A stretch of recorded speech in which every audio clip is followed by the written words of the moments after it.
අපි මේ 1990යි තයියට ඉඳලා යුද්ධ නිසා අපි ඇංගවල ගියා ජාපන පැත්ත. ජාපන පැත්ත ගිහිල්ලා අවුරුදු 35ක් පව් කළා. ආයි ආවා තයියට ප්‍රෙස් රිලීස් කරපු නිසා ආයි තයියට එකට ආවා. ඒ කාලයක් අපිට මේ ලොකු ප්‍රශ්නයක් ඇවිල්ලා තිබුණා. ඉඩම් සමහර ඉඩම් රිලීස් කරලා පොඩි කාලේ කියන්නේ පරප්පු 150ක් විතර අල්ලලා තිබුණා. ආමි කඩිය ඔක්කොම ඒක බෝඩ කරලා ඒගොල්ලන්ගේ මේ කන්ට්‍රෝල් එක තමයි තිබුණේ.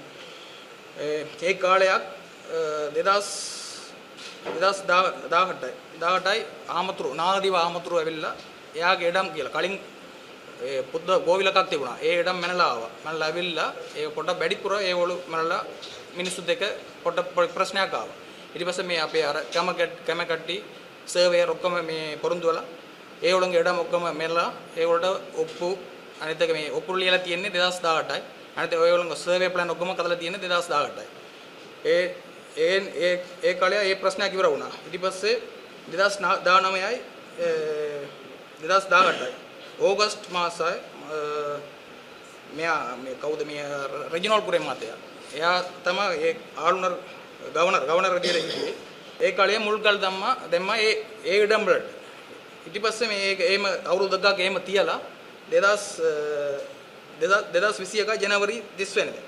ඒ කාලේ කොරෝනා කාලේ කවුරුත් යන්න බෑ, ෆන්ක්ෂන් මොකුත් තියන්න බෑ. ඒ විදිහට තමයි තිබුණේ. ඒ කාලේ ආමි ඔක්කොම ඇවිල්ලා වෙනකට මිනිසුන්ගේ ඉඩමකට මුල්ගල් දාලා මේ කන්ස්ට්‍රක්ෂන් කරා.